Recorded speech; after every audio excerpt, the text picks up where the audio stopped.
You want me to expose my deepest, darkest secret? And you want me to say it right now? On camera? Okay, fine. But you gotta promise not to. Hey guys, it's me. What's wrong there? Hey guys, it's me. Oh no. You just know Hey family! Wanna play a game? Let's play a game of truth or dare. And I'll go first. I picked truth. Wait, what's that? You want me to expose my deepest, darkest secret that I've never told anybody before? And you want me to say it right now? On camera? Okay, fine. But you gotta promise not to tell anybody. Comment down below right now, I promise. And then only then will I trust you with my secret. Okay, here it goes. So my deepest, darkest secret that nobody has ever known is that I'm actually and that I really just wish that I could do. But the worst part about it is that I actually almost fell off of. And then my dog got stuck in a hole covered in chocolate sauce and then he went off to... And now ever since that day, all my friends and family call me Rotten Chicken Nugget. But woo, family! I actually feel so much better now. Getting that off my chest. Glad we can share that together. But today, now that we exposed my secret, we're actually going to be exposing many, many other secrets of Disney and telling you all of the stuff that Disney does not want you to know. But don't worry, girl, I got you. I'm going to fill you in on all the deets. But before we start today's video, I need you all to smash that like button as hard as you can and only smash like if you want me to tell you all these secrets today. If you don't smash like, you can't know the secrets. And you're also gonna fall in a deep dark hole tomorrow, but you didn't hear that from me. First up, we got our girl Cinderella. You know, the one who lost her glass slipper after she had the cutest thing ever, that boy. The story we all know goes like this. Cinderella's mom dies, so her dad marries a wicked woman with two annoying and dumb wicked daughters. No, really, sir. Don't hold back. Wicked wife and two dumb daughters? Yeah, that was pretty accurate. Here we got dumb and dumber. And wicked, witch, that they say? I know she's supposed to be wicked in a bad way, but dang, look at that girl's eyebrows. Those things are on point. After her dad dies too, she becomes the housemaid until she finds out that she has a fairy godmother. Fairy godmother or a fairy sugar mother? Cause she's about to spoil the absolute crap out of her. And I'm all for it. If Cinderella's glass slipper ain't Gucci, I don't wanna watch it anymore. Who helps her get a nice dress, a carriage made out of pumpkin, some horses, a carriage boy, and a pair of beautiful glass slippers. Now hold up. A carriage made out of pumpkin? I like pumpkin, you probably like pumpkin, we all like pumpkin pie. But if I'm getting a new car, I'm not trying to sit in some mashed potato looking pumpkin goop. Cause we all know those things get mushy and go rotten after a couple days. Everybody's gonna be out here driving their BMWs and Mercedes, and then there's gonna be me and my expired pumpkin that's practically ready to be thrown in the compost bin. At least I'm recycling. The story continues as she goes to the ball, falls in love with the prince, but has to run away before the clock struck 12, because that's when all her magical dress, carriage, horses, etc. would vanish. However, as she hurries away from the prince, she leaves a glass slipper in the staircase. Cinderella, girl, why you gotta be so forgetful? You only have 2 slippers, not 5, not 10, 2. And you forgot one of them? That's 50%! And based on the fact that I got 50% on almost all of my math tests in school, I know that that's a lot. She leaves a glass slipper in the staircase, and the prince goes out in search of his beloved Cinderella. His beloved Cinderella? Did they just meet that night? Look clingy, don't you think? But the good part is that the story ends with Cinderella marrying the prince, according to the glass slipper law. Well, the real story is a bit skewed from the one we know. Oh no, family, here it comes! The big Cinderella secret. In the end, when the glass slipper was supposed to be tried on, one of the sisters chopped off her toes, while the other sliced off her own heel to fit in.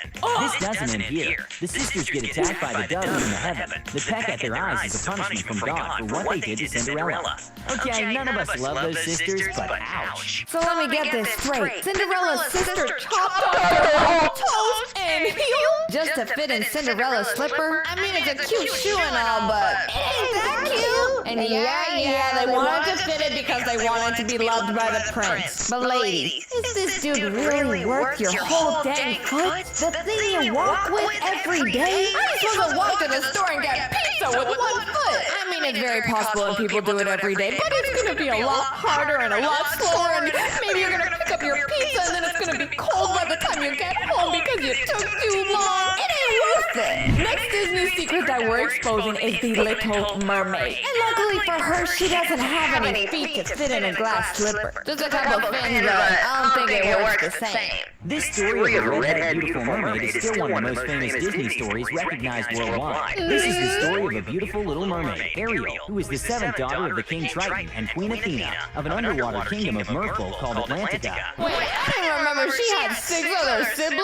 All mermaids too, and all girls? You already know they'd be fighting over the bathroom, their makeup, their clothes. You think a boy just dates one of them and then when he's done with her goes to the next and to the next and to the next and to the next? I mean, that'd probably be kind of awkward. And I know they say there's always more fish in the sea, but I don't think there's many mermaids, so Buddy's gotta shoot his shot. And she falls in love with Prince Eric, whom she rescued from a shipwreck. After making a deal with the witch and overcoming a lot of difficulties, she finally gets legs from her father and marries Prince Eric. Wait, did he say she finally got legs? Like it's something you gotta earn? Or is this just a normal fact of all mermaids that they gotta go through life? Kind of like when you go through puberty as a kid, it's just something that has to happen. But if she got legs, then wouldn't that mean she has to take off her tail? And who does that job? You think it's just like plucking a hair from your head, you just pull the tail and then boom, comes right off. Or maybe it's just like eating a shrimp at a restaurant. You just grab the little thing and pop that sucker in your mouth and you're all good. Oh wait, too soon because I'm talking about literally eating Ariel's friends? Kind of awkward. Oops, don't care. However, the real version is a bit twisted. Ah yes, of course the real version has to be twisted and creepy. Can't wait.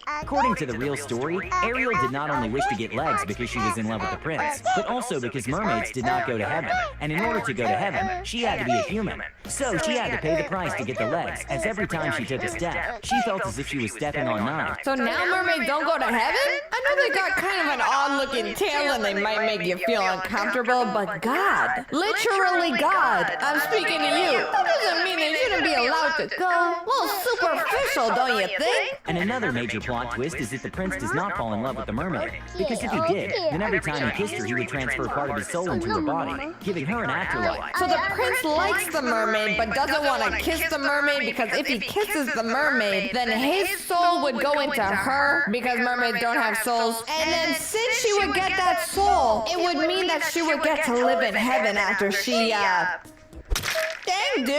Sounds like you don't really like her much, do you? I'm pretty sure you have enough of a soul to share around with your, girlfriend or whatever you want to call it. But no, you decided to be greedy with it. Well, you know what the mermaid's not gonna be greedy with? Her tail! Once she starts slapping you back and forth in the face with it. I warned you. Next up, we got the dude whose nose grows super long every time he tells a lie. My dad! Oh, wait, no, that's not it. I meant Pinocchio. Yeah, Pinocchio. This tale of a boy is often used to teach children about not lying and stuff. But the real version is more than just that. The watchmaker made him and sewed clothes for him as if he was a real boy. And the next morning, that toy could talk. In the end that we know, the wooden boy turns into a real human being, and he lives happily ever after with his father. In the real version, Pinocchio... Excuse me? What is this picture I'm looking at? On the right, we got a cute little Pinocchio boy. You just want to squish his cheek. And on the left, we got some evil-looking, scary devil thing that's looking deep into our eyes and has a nose that looks like a knife. It looks like he's already used it, too. In the real version, Pinocchio wasn't a good boy at all. He murdered Jiminy the Cricket in the first act. Geppetto, Pinocchio's father, goes to jail for negligence, and when he comes out, he sells his only coat so that he can send Pinocchio to the school and buy him school books. But Pinocchio buys theater tickets with that money instead. Concluding this story, Pinocchio is much worse in the real version, as compared to the one we know, and in the end, he dies as 2 other characters hung him by the tree, saying their last goodbyes to him. Okay, I'm shook from that one. So the bad version, Pinocchio ended up oofing someone and also ended up getting oofed himself from others. But my question is this. His dad gave him money for school books, but Buddy decided to go to the theater instead? If you're that psycho and that evil, what are you doing at a Broadway show? Do you really like Aladdin that much? I guess when he's not busy hurting people, he's off pretending to be on some magic carpet ride. Okay, buddy, you do you. Here we got Snow White, eating not an Apple laptop, not an Apple iPhone, but an actual real apple. You remember what those look like? This tale of a black-haired, beautiful princess whose stepmother tries to kill her has a dark side to it as well. Shocking but true. According to the version that we have been aware of so far, this is a story of a beautiful princess named Snow White, who lives with her stepmother after her father dies. And don't forget about the dwarfs! Gosh, dude, I know they're about half our size, but that doesn't mean they're not people! Where's the respect? Her father always taught her to be fair, and this fairness caused her a great problem later in life. Her stepmother used to go up to the mirror and say, "Mirror, mirror on the wall, who is the fairest of them all?" Mirror, mirror on the wall, who's the fairest of them all? Is it me? Oh, okay, let me try again. Is it me? Oh, okay. Guess I'll try again later. And to this the mirror would reply, "Snow White every time." The queen made her huntsman to kill her, but he let her go after confessing this in the woods with Snow White. She later finds a house that belongs to 7 dwarfs and lives with them until the evil queen finds out that she is alive. Okay. False alarm, family. She didn't forget about the dwarfs. And it actually looks like good old Sneezy's doing better than ever with that little banjo of his playing his little tune. I mean, other than being stuck in a house and completely neglected from society, I think they'd be doing pretty well. And tries to kill her again as an old lady, who gives her a poisoned apple, which makes her fall asleep until the prince comes and kisses her. The prince manages to wake her up with his kiss. Ew! Kissing? Doesn't that give you cooties? That's why I've never kissed anyone in my life, except my dog. And when I get my hands on a beautiful hamburger, fresh off the grill, I'll give him some love too. But that's it. The prince manages to wake her up with his kiss, while the evil queen ends up dying after the dwarf chase her. She falls off from the cliff of a mountain, according to our version. But in the real version, she is made to wear hot iron shoes and dance until she dies on the wedding of the princess. Yikes. Okay, they just slipped in that huge detail in a matter of like 2 seconds, and I'm not recovered from it. They said that in the secret version, she had to wear really hot shoes that ended up burning her feet off and eventually made her... Oh, dang, Snow White. Is that why they called her Snow White? Because she could have been saved if she was standing on snow instead of hot lava fire instead. Oh man, not cool. And our last Disney secret that we're exposing today is none other than Winnie the Pooh. To be honest, family, I'm not so surprised about this one. Pooh has always seemed very suspicious to me. He's too happy, he's too hungry, and he always finds a way to have delicious snacks. Seems suspicious. This story of a group of animals who are friends and live together in a jungle with their human friend Christopher Robin is pretty cute, as long as it's the Disney version. The reality is pretty twisted and disturbing. Oh man, just give me the Disney version. The secret version scare me. Each character from the movie has one sort of mental illness or another. Starting with the cute chubby yellow fellow, Winnie the Pooh is said to have attention deficit hyperactivity disorder and obsessive compulsive disorder, OCD. Piglet suffers from generalized anxiety, Eeyore has depression, Tigger has hyperactivity and impulsivity, and Rabbit has OCD. Our young boy Christopher Robin does not come clean as well. All of this is said to be an illusion. Christopher's adventures with all these animals are just inside his head. Wait a sec. So you're saying all of Winnie the Pooh is actually fake? And Winnie the Pooh is actually a stuffed toy he has, hence concluding the fact that he has schizophrenia.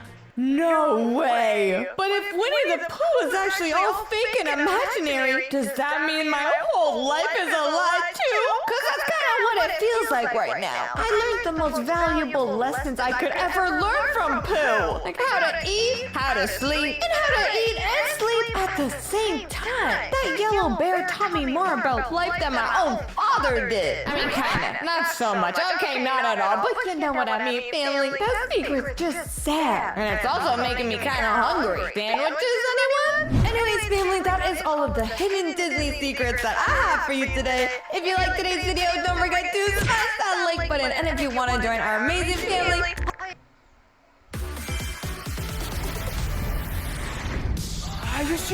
Inspired at the carts in Lazada 66. Fast and free shipping with 6 times stackable discounts. Lazada mid-year mega sales, June 6 to 8. I like For my baby's thinner skin to